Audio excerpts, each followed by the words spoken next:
नमस्कार दोस्तों, नागरिकता पार्ट 3 आज की ये क्लास है। अर्थात नागरिकता से संबंधित आज की यह तीसरी क्लास है। इसके पहले हम लोगों ने 2 क्लास को समाप्त कर चुके हैं नागरिकता से संबंधित।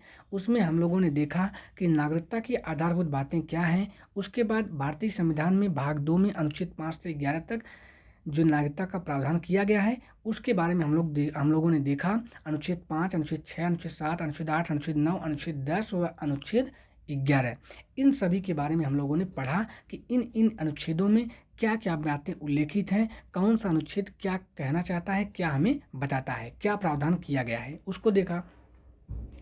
आज हम लोग उसी क्लास को आगे बढ़ाते हुए भारतीय नागरिकता संशोधन अधिनियम 1955 को पढ़ेंगे। उसमें कितने प्रकार की नागरिकता को दिया गया है, उसके बाद किस किस प्रकार से कैसे कैसे नागरिकता की प्राप्ति हो सकती है, भारत की नागरिकता की प्राप्ति कैसे हो सकती है, इन सब चीज़ों के बारे में पढ़ेंगे। उससे पहले आइए हम कुछ और चीज़ों के बारे में थोड़ा सा जान लेते हैं, तब हम लोग नागरिकता संशोधन अधिनियम 1955 को पढ़ते हैं। तो दोस्तों, जितने लोग अभी तक हमारे साथ जुड़ चुके हैं कृपया करके वे इस वीडियो को ज़्यादा से ज़्यादा लोगों के पास शेयर कर दें और लाइक कर दें। चलिए क्लास की शुरुआत करते हैं। तो दोस्तों, आप लोग जानते हैं कि भारतीय संविधान का जो भाग 3 है वह मौलिक अधिकारों के बारे में है। अनुच्छेद 12 से 35 तक, अनुच्छेद 12 से 35 तक मूल अधिकारों के बारे में विधिवत चर्चा या व्याख्या की गई है भारतीय संविधान में। तो उसी के संदर्भ में आइए एक बात हम लोग जानते हैं।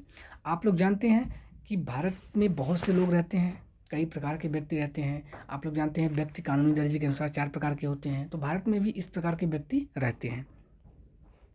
लेकिन उसमें से जो व्यक्ति नागरिक है, क्या है, भारत का नागरिक है, उससे संबंधित आइए हम लोग कुछ बातें जानते हैं।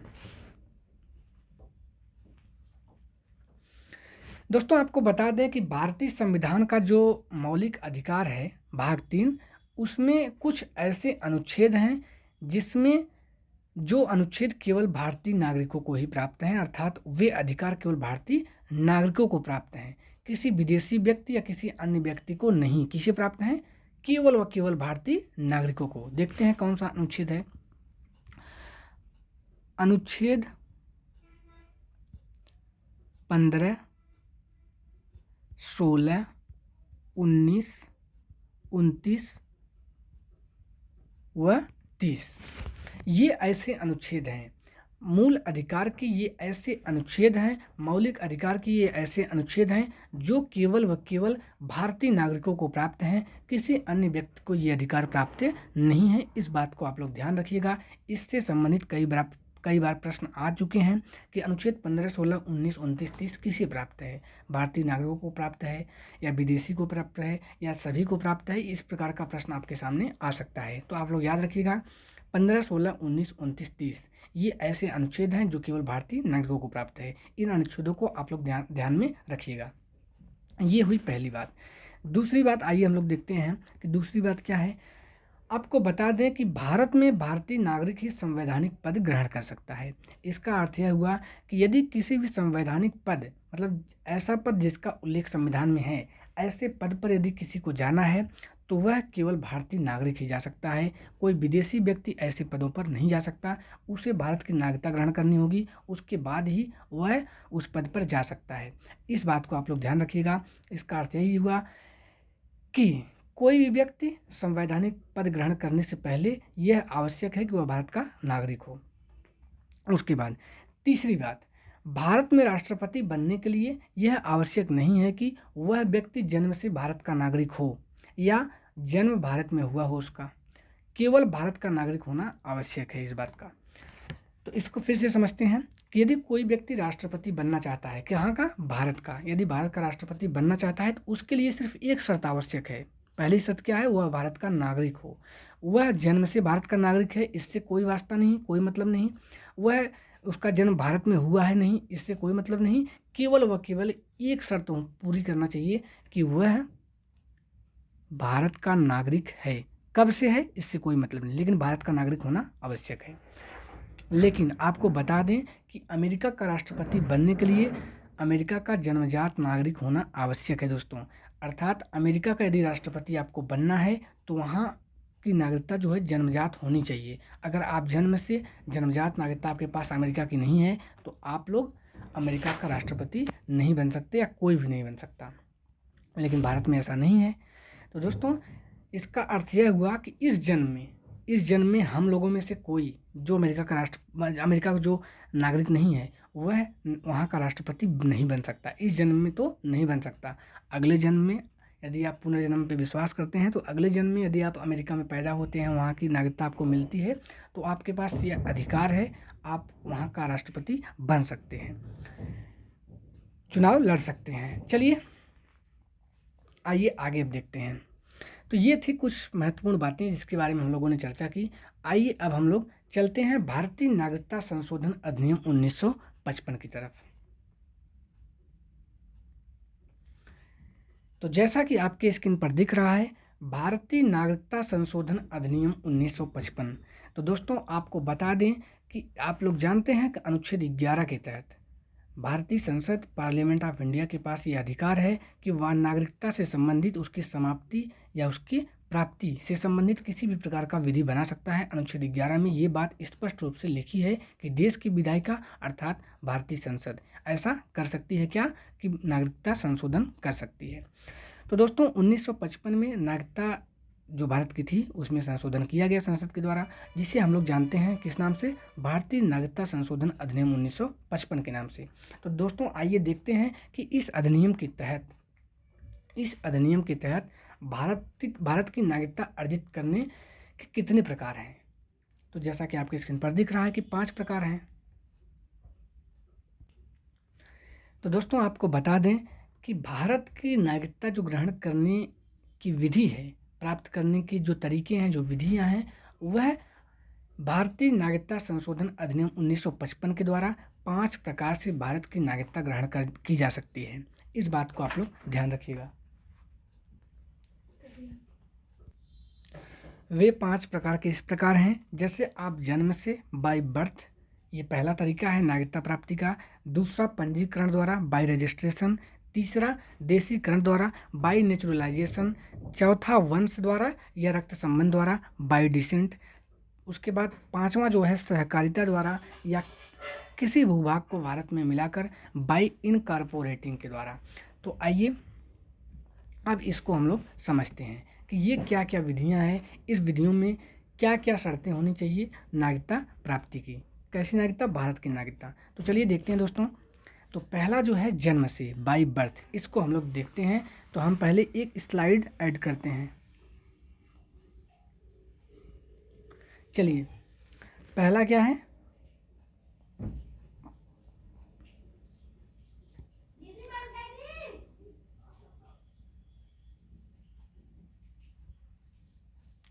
जन्म से।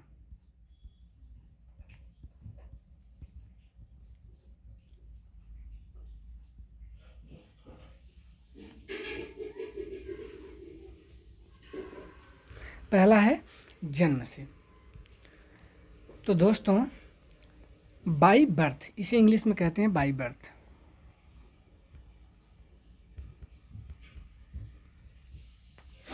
आइए देखते हैं इसके बारे में। कोई व्यक्ति जन्म से भारत का नागरिक माना जाएगा यदि उसके माता या पिता या दोनों में से कोई एक भारत का नागरिक हो। अर्थात यदि कोई भी व्यक्ति, जिस बच्चे का जन्म भारत में हुआ है, यदि उसके माता या पिता दोनों या दोनों में से कोई एक भारत का नागरिक है तो उसे भारत की नागरिकता प्राप्त हो जाएगी, वह भारत का नागरिक माना जाएगा। आइए इसको देखते हैं, इसकी शर्त क्या है, लिख देते हैं, आप लोग नोट डाउन करते चलिए। कोई व्यक्ति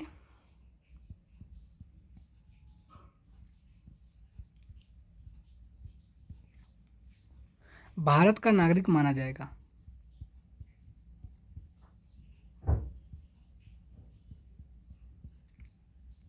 भारत का नागरिक माना जाएगा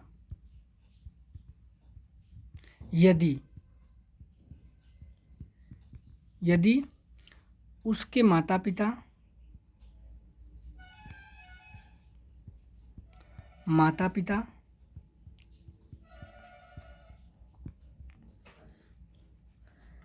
दोनों या दोनों में से कोई एक।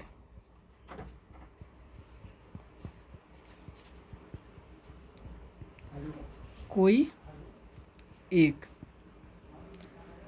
भारत का नागरिक हो, भारत का नागरिक हो, तो वह भारत का नागरिक माना जाएगा।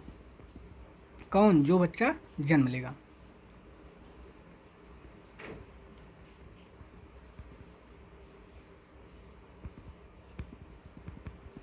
इसका अर्थ दोस्तों यह हुआ कि जन्म से बाई बर्थ कैसे नागरिकता प्राप्त की जा सकती है, कहाँ की? भारत की। तो इसकी शर्त यही है कि कोई व्यक्ति या कोई बच्चा जो भारत में पैदा होगा वह भारत का नागरिक तब माना जाएगा जब उसके माता या पिता दोनों या दोनों में से कोई एक भारत का नागरिक हो, तो उस बच्चे को भी भारत की नागरिकता प्राप्त हो जाएगी। इस बात को आप लोग ध्यान रखिएगा, इसका स्क्रीनशॉट ले लीजिए। आइए इसके बारे में कुछ और समझते हैं। इसके बारे में आपको बता दें कि एक बात 3 दिसंबर 2004 में जोड़ी गई। क्या जोड़ा गया? ध्यान रखिए। लेकिन 3 दिसंबर 2004 में एक उपबंध किया गया कि उसके माता पिता, जो बच्चा भारत में जन्म लेगा जिसे भारत की नागरिकता लेनी है, उसके माता या पिता कोई भी, दोनों में से कोई भी अवैध प्रवासी ना हो। ध्यान रखिएगा, अवैध प्रवासी ना हो। यदि अवैध प्रवासी होंगे तो उन्हें नागरिकता नहीं मिलेगी। इस चीज़ को आप लोग ध्यान रखिएगा, अवैध प्रवासी। ये बात कब जोड़ी गई? 3 दिसंबर 2004। इसके पहले ये बात भारतीय संविधान में नहीं थी, लेकिन इसको ये बात जोड़ी गई कि कोई भी व्यक्ति अर्थात कोई भी बच्चा है जिसका जन्म भारत में हुआ, उसे जन्म से नागरिकता मिल सकती है। बाई बर्थ उसे भारत का इंडियन सिटीजनशिप मिल सकती है, लेकिन उसके लिए शर्त यह होगी उसके माता या पिता दोनों या दोनों में से कोई एक भारत का नागरिक हो। लेकिन ध्यान रहे 3 दिसंबर 2014 को एक बात और जोड़ दी गई कि उसके माता पिता दोनों में से कोई भी एक या दोनों अवैध प्रवासी नहीं होना चाहिए। क्या नहीं होना चाहिए? अवैध प्रवासी। यदि अवैध प्रवासी होगा तो उसे भारत की नागरिकता जो है जन्म से नहीं मिलेगी। इस बात को आप लोग ध्यान रखिएगा। ये पहली विधि थी, अनुच्छेद माफ़ कीजिएगा, अरे नागरिकता संशोधन अधिनियम 1955 के द्वारा 5 विधियाँ दी गई हैं नागरिकता प्राप्ति की। उसमें से पहली विधि जो तो जन्म से थी उसके बारे में हमने बताया। उम्मीद करता हूं कि ये वाली विधि आपको समझ में आ गई होगी। आइए अब हम अगली विधि की तरफ चलते हैं। दूसरी है पंजीकरण द्वारा। पंजीकरण द्वारा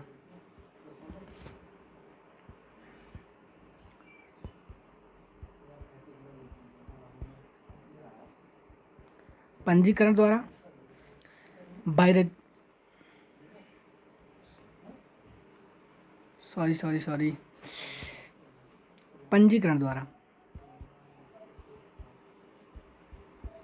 पंजीकरण द्वारा इसे कहते हैं बाय रजिस्ट्रेशन, मतलब रजिस्ट्रेशन कराना पड़ता है नागरिकता प्राप्ति के लिए। दोस्तों आपको बता दें कि यदि कोई भी व्यक्ति रजिस्ट्रेशन लिख देते हैं पंजीकरण द्वारा, ये दूसरी विधि है भारतीय नागरिकता की प्राप्ति के लिए। यदि कोई भी व्यक्ति भारत की नागरिकता पंजीकरण करके लेना चाहता है तो आपको ध्यान रखिएगा कि उसे क्या क्या शर्तें होनी आवश्यक है। तो आवेदन से पूर्व 7 वर्ष भारत में रहना होगा। मतलब जिस दिन आप पंजीकरण कराने जा रहे हैं भारत की नागरिकता लेने के लिए, जिस दिन आप जा रहे हैं उसके 7 वर्ष पहले से आप भारत में रह रहे हों, पहली बात। दूसरा, वह अवैध प्रवासी न हो, तब जाके वह पंजीकरण के द्वारा भारत की नागरिकता प्राप्त कर सकती है। आइए इस फिर से समझते हैं। वह 7 वर्ष से, कब से? 7 वर्ष से भारत में, 7 वर्ष से भारत में रह रहा हो। पंजीकरण कराने से 7 वर्ष पहले से, 7 वर्ष से, कब से? 7 वर्ष से जब वह पंजीकरण कराने जाएगा उसके 7 वर्ष पहले से वह भारत में रह रहा हो, पहली शर्त ये होनी चाहिए। उसके बाद वह अवैध प्रवासी ना हो। पहली बात हो गई। दूसरी, वह अवैध, ये नहीं कि अवैध तरीके से प्रवास करके और भारत में 7 साल से रह रहे हैं, ऐसी जो 7 साल का उनका निवास होगा भारत में वह लीगल तरीके से होना चाहिए। ये नहीं कि अवैध तरीके से किसी घुसपैठी के माध्यम से चले आए और उसके बाद वे अवैध प्रवासी हो गए और 7 साल तक रहे, उसके बाद जाकर पंजीकरण करा लिए या फिर रजिस्ट्रेशन करा लिए, तो ये तरीका गलत है। आपको लीगल जो है, आप लीगल तरीके से भारत में रह रहे हो, कानूनी तौर से रह रहे हैं यदि 7 वर्ष से, उसके बाद यदि भारत की नागरिकता आपको चाहिए तो आप पंजीकरण कराएंगे, रजिस्ट्रेशन कराएंगे, उसके बाद आपको नागरिकता भारत की मिल सकती है यदि भारत सरकार चाहेगा। वह अवैध प्रवासी ना हो, इस बात को अभी आप लोग लिख लीजिएगा, अवैध प्रवासी ना हो।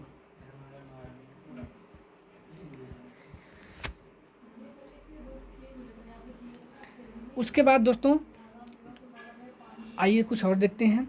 दोनों तरह के व्यक्ति, जैसे कौन से, एक मिनट समझिए पहले इसको। एक बात और इसमें उल्लेखित है, PIOS, आप लोग सुने होंगे इसके बारे में, हालांकि अभी हम लोग इसके बारे में आगे पढ़ेंगे कि PIOS क्या है, OCI क्या है, NRI क्या है। पहले समझिए आप लोग कि PIO और विवाह द्वारा,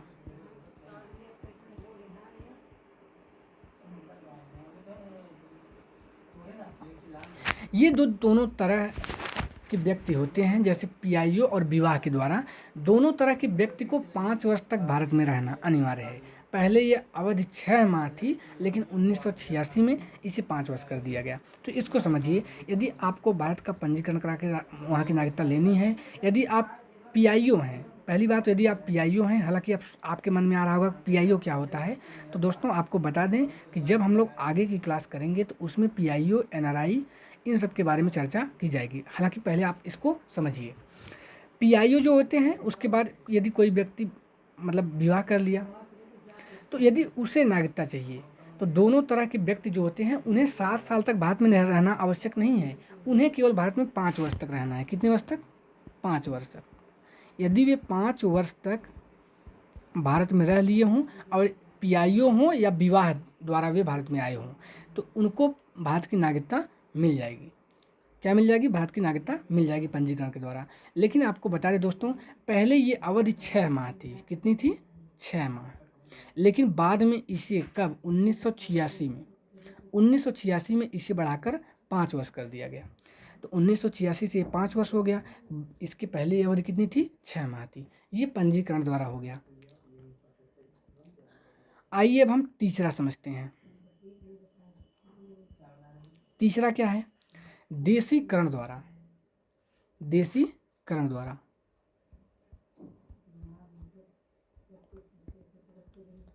देशीकरण द्वारा,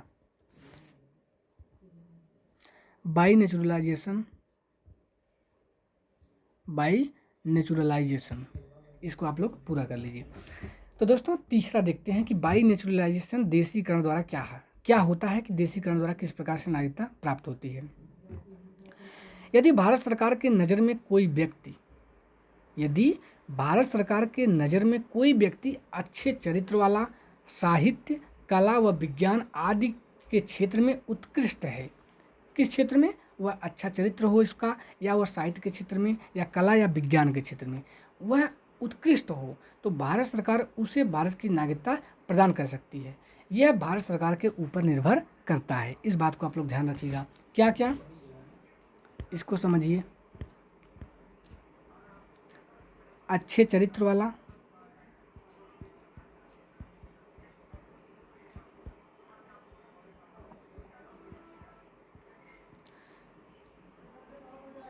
साहित्य, कला या विज्ञान, इन क्षेत्रों में यदि उसका उत्कृष्ट प्रदर्शन है, इन क्षेत्रों में वह उत्कृष्ट है, यदि भारत सरकार चाहती है कि ऐसे व्यक्ति को भारत की नागरिकता देनी चाहिए जो किसी दूसरे देश का है, उसके पास भारत की नागरिकता नहीं है, यदि वह अच्छा व्यक्ति है, जैसे साहित्य में अच्छा है या कला में अच्छा है या फिर विज्ञान के क्षेत्र में वह अच्छा कार्य कर रहा हो, मतलब एक हाईलाइटेड पर्सन जो उत्कृष्ट प्रदर्शन कर रहा हो, तो भारत सरकार यदि चाहे तो ऐसे व्यक्ति को भारत की नागरिकता दे सकता है।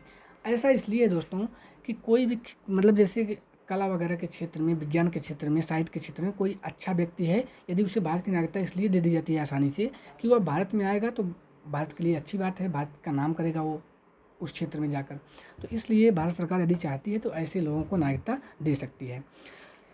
तो नोट, एक बात आप लोग नोट करिए, इसमें नोट करने वाली कुछ बातें हैं, उसको ध्यान दीजिए। पहले नोट, इसी क्षेत्र में क्या नोट करने वाली बात है।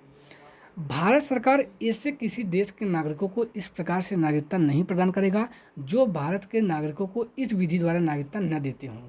इसका तात्पर्य समझिए फिर से एक बार। दोस्तों आपको बता दें कि भारत सरकार जो कला, साहित्य, विज्ञान, अच्छे चरित्र वाला, इन सब क्षेत्र में किसी को नागरिकता तभी देगी, कब देगी, जब वह देश भी इस विधि के द्वारा भारत के नागरिकों को नागरिकता देता हो। मतलब ये जो विधि द्वारा, इस विधि द्वारा, किस विधि द्वारा, देशीकरण द्वारा जो नागरिकता दे रहा है भारत, इस विधि द्वारा वह उसी देश के नागरिकों को अपने देश की नागरिकता देगा भारत, जो देश भारत को, भारत के नागरिकों को इस विधि द्वारा नागरिकता देते हों। फिर से समझिए एक बार, हालांकि थोड़ा कन्फ्यूजन हो रहा होगा। आप जानते हैं कि तीसरी विधि क्या है, पंजीकरण वाली, पंजीकरण। अब पंजीकरण द्वारा नागरिकता किसे दी जाएगी, दुनिया में बहुत सारे देश हैं, किसे पंजीकरण द्वारा दिया जाएगा, उस देश को ही दिया जाएगा जो देश भारत के नागरिकों को पंजीकरण द्वारा नागरिकता देता हो, उसी देश को भारत सरकार इस नागरिकता मतलब इस विधि का प्रयोग करके दे सकता है, अन्य देशों को नहीं। दूसरी शर्त समझिए, दूसरी शर्त है व्यक्ति। व्यक्ति से तात्पर्य है जो नागरिकता लेगा, कोई किसी दूसरे देश का है जो नागरिकता लेगा, लिखित रूप में यह शपथ लेगा। क्या लेगा, लिखित रूप में शपथ लेगा। जिसे पंजीकरण द्वारा नागरिकता दी जाएगी वह लिखित रूप में शपथ लेगा। किस बात की शपथ लेगा, आइए देखते हैं। वह शपथ लेगा कि जैसे ही मुझे भारत की नागरिकता मिल जाएगी, वह संबंधित मतलब जिस देश का नागरिक रहा होगा वह उस देश की नागरिकता का त्याग कर देगा या छोड़ देगा। आया समझ में? मतलब जो व्यक्ति पंजीकरण द्वारा नागरिकता प्राप्त करेगा तो वह लिखित रूप में यह शपथ लेगा कि मैं शपथ लेता हूँ कि जैसे ही मुझे भारत की नागरिकता मिलेगी, और यह शपथ कैसी होगी, लिखित, मैं अपने देश का मतलब जिस देश का नागरिक था पहले उसकी नागरिकता स्वतः छोड़ देगा, तुरंत छोड़ देगा, ये शपथ लेगा। तीसरी बात है आवेदन करने से पूर्व, मतलब वो जब पंजीकरण के द्वारा नागरिकता लेगा, आवेदन करेगा, उससे पूर्व कम से कम लगातार 1 वर्ष से भारत में रह रहा हो। लगातार, तीसरी शर्त क्या है, 1 वर्ष से भारत में रह रहा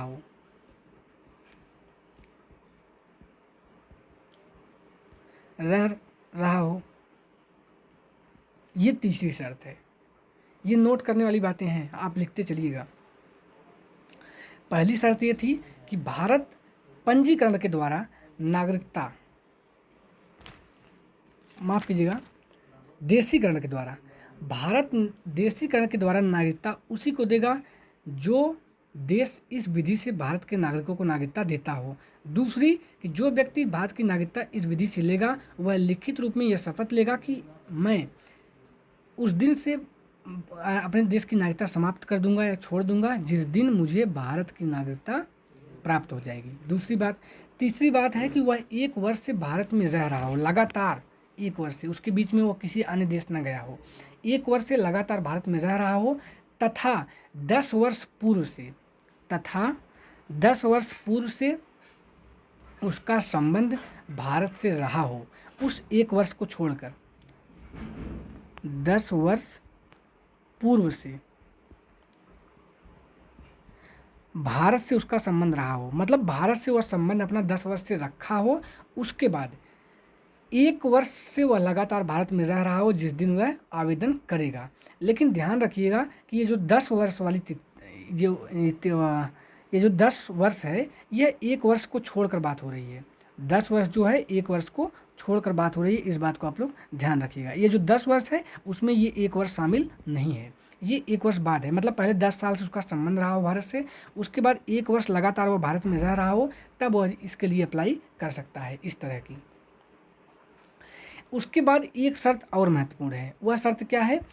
वह किसी प्रादेशिक या राजभाषा का जानकार होना चाहिए। मतलब देश में बहुत सारे राज्य हैं और बहुत सारे भाषी क्षेत्र हैं, उसमें से किसी भी एक राजभाषा का या प्रादेशिक भाषा का उसे जानकार होना चाहिए।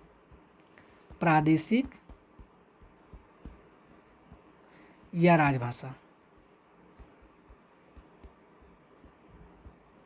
प्रादेशिक भाषा या राजभाषा, इन दोनों में से किसी एक का जानकार होना चाहिए। मतलब वह उस भाषा को बोलता हो, लिखता हो। तो दोस्तों तभी उसे नागरिकता दी जाएगी, किस विधि से? देशीकरण द्वारा। एक शर्त यह होगी। उसके बाद एक चीज़ आपको ध्यान रखना है कि दर्शन, साहित्य, कला, मानव सेवा आदि को बिना शर्त नागरिकता दिया जाता है। इसमें से कोई शर्त नहीं है, उसके बावजूद भी यदि दर्शन, साहित्य, दर्शन, साहित्य, कला, मानव सेवा,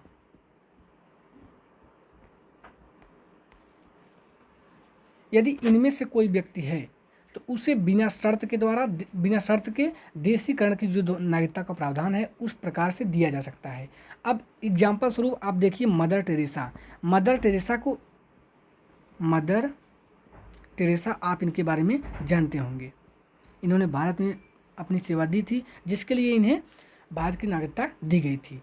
इनके लिए कोई शर्त जो थी नागरिकता की कोई मायने नहीं रखती थी, इन्हें जो है नागरिकता भारत की दे दी गई थी। जैसे आप समझ सकते हैं कि जो दर्शन, साहित्य, कला या मानव सेवा के क्षेत्र में जो है उसे भारत सरकार बिना शर्त के नागरिकता दे सकती है। ये थी तीसरी विधि। आइए अब हम चौथी विधि को समझते हैं, वंश से या रक्त संबंध द्वारा। वंश से या रक्त संबंध। रक्त संबंध द्वारा भी कोई व्यक्ति भारत का नागरिक बन सकता है। कैसे? यदि किसी व्यक्ति का जन्म देश के बाहर हुआ हो, उस समय उसके माता पिता या दोनों में से कोई एक भारत का नागरिक रहा हो मतलब है हो, तो उसे नागरिकता प्रदान की जाएगी। इसका अर्थ यह हुआ कि कोई व्यक्ति है, ठीक, मान लीजिए कोई भारत का नागरिक है, यदि उस मतलब जो कपल हैं, मतलब जो भी भारत के नागरिक हैं वो यदि देश के बाहर हैं, यदि कोई बच्चा जन्म लेता है, ठीक, उनका कोई बच्चा जन्म लेता है, तो उसे भारत का नागरिक माना जाएगा। क्यों? क्योंकि उसके माता पिता या दोनों में से कोई एक भारत का नागरिक है, वो विदेश गए हैं किसी कारणवश से और बच्चे का जन्म विदेश में ही होता है, तो इस तरह से उसे भारत की नागरिकता प्राप्त हो जाएगी। लेकिन दोस्तों आपको एक चीज़ बता दें कि यदि कोई भारत का नागरिक है, वह विदेश में रह रहा है और उसे वहाँ पे बच्चा पैदा होता है एक तरह से, तो यदि जब बच्चा पैदा होगा उसकी सूचना जो है देश में रह रहे भारत के दूतावास को 1 वर्ष के भीतर देना आवश्यक है। मतलब आप लोग जानते हैं कि भारत का दूसरा दूतावास जो होता है हर देश में रहता है, उसका जो कार्यालय होता है वो सब लोग जानते हैं कि मतलब हर देश में एक दूतावास भारत का रहता है। तो मान लो जिस देश में कोई व्यक्ति गया, मतलब कोई कपल गए जो मतलब शादीशुदा हैं, तो उनको यदि बच्चा होता है तो वो जो बच्चा होगा उसकी सूचना उस देश में जो भारत का दूतावास रहेगा उसके पास जाकर सूचना देनी होगी कि मैं भारत का नागरिक हूँ और मुझे एक पुत्र की प्राप्ति हुई है, इस प्रकार की सूचना देना होगा। और ये जो अवधि है दोस्तों, यह 1 वर्ष के भीतर देनी होती है। जो बच्चा पैदा होगा वह 1 वर्ष का हो उससे पहले ही ये सूचना देनी होती है भारतीय दूतावास को। इस बात को आप लोग ध्यान रखिएगा। मान लो किसी कारणवश वह 1 वर्ष के भीतर ये सूचना नहीं दे पाते, किसी कारणवश सूचना नहीं दे पाते, तब क्या होगा? तब पर भी भारत सरकार से अनुमति लेनी पड़ती है। थोड़ा इसके लिए प्रॉब्लम ज़्यादा होती है, हालांकि समस्या होती है, लेकिन उसे नागरिकता मिल जाएगी, लेकिन उसे भारत सरकार से फिर क्या करनी पड़ेगी? अनुमति लेनी पड़ेगी।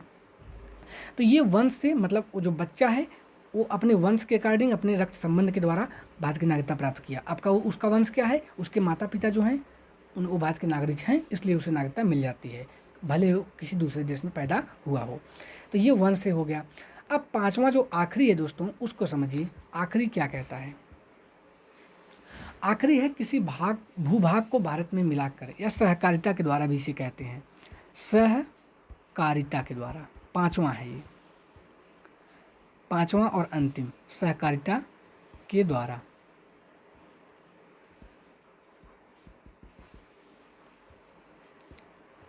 सहकारिता द्वारा, सहकारिता के द्वारा की तात्पर्य है कि किसी भूभाग को भारत में मिलाकर, बाय इनकॉर्पोरेटिंग।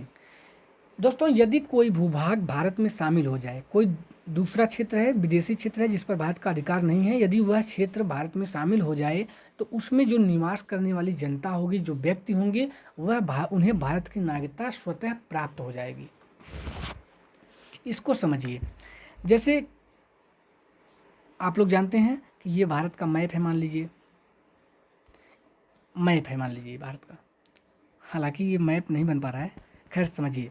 ये मान लीजिए भारत का मैप है, और कोई क्षेत्र भारत से बाहर है, कोई क्षेत्र भारत से बाहर है, इसमें कुछ व्यक्ति निवास कर रहे हैं, ठीक, कुछ व्यक्ति निवास कर रहे हैं। अब इस क्षेत्र को लाकर भारत में शामिल किया जाए, मतलब यहाँ से इस क्षेत्र को शामिल करने से तात्पर्य यह नहीं है कि इस भूभाग को उठाकर भारत के नक्शे में डाल दिया जाए, ऐसा नहीं है। आप लोग समझ सकते हैं कि इस पर भारत का अधिकार हो जाए। शामिल करने से तात्पर्य है कि इस पर भारत का अधिकार हो जाए। जब भारत का इस पर अधिकार हो जाएगा, भारत का जो शासन है इस पर लागू हो जाएगा, तो इसमें जो निवास करने वाले लोग हैं उन्हें क्या हो जाएगी, भारत की नागरिकता स्वतः प्राप्त हो जाएगी। क्यों? क्योंकि वह क्षेत्र भारत के अंतर्गत आ गया, तो उसमें जो निवास करने वाले लोग हैं वह भारत के नागरिक हो जाएंगे। अब उदाहरण के रूप में आप समझिए, जैसे गोवा था, उसके बाद पांडिचेरी, इसमें जो लोग निवास करते थे पहले से, हालांकि ये पहले भारत का हिस्सा नहीं था, लेकिन इसमें जो लोग निवास करते थे, जब यह भारत में इसका विलय हुआ या भारत में ये शामिल हुआ, तो इसमें निवास करने वाले लोग क्या हो गए, भारत के नागरिक हो गए, भारत के नागरिक हो गए। तो इस बात को आप लोग याद रखिएगा। भारतीय नागरिकता की समाप्ति, इसके बाद हम लोग पढ़ेंगे दोस्तों। तो दोस्तों ये आज की क्लास थी। हालांकि एक बात हम लोग और देखेंगे,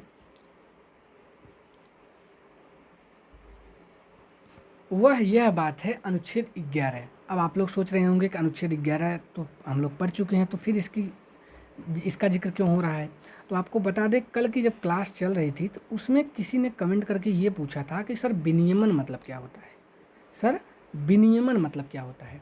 तो दोस्तों आपको बता दें कि विनियमन मतलब होता है कि नियंत्रण करना, कानून बनाकर उसे नियंत्रित करना, इसका अर्थ यही होता है।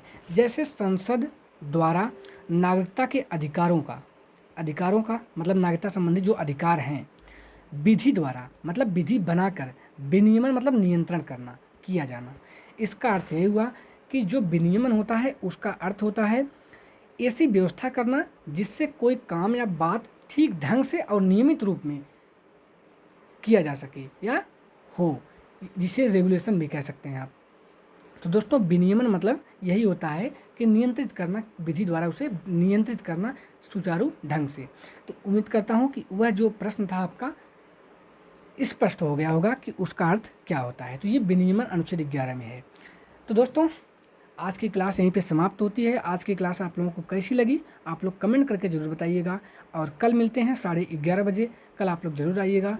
हम लोग नागरिकता से संबंधित कुछ और बातें हैं उसके बारे में हम लोग चर्चा करेंगे कि नागरिकता की समाप्ति कैसी होती है, इसके बारे में देखेंगे। और यदि समय रहता है तो हम लोग PIO, NRI, OCI इन सब के बारे में भी देखेंगे। तो दोस्तों आज हम लोग देखें नागरिकता संशोधन अधिनियम 1955 को, उसमें किस प्रकार से नागरिकता प्राप्ति के प्रावधान किए गए हैं। तो आज की क्लास यहीं पर समाप्त होती है। चलिए कल मिलते हैं। इसी तरह आप लोग संविधान को खूब पढ़िए और एक बेहतर नागरिक बनिए। जय हिंद।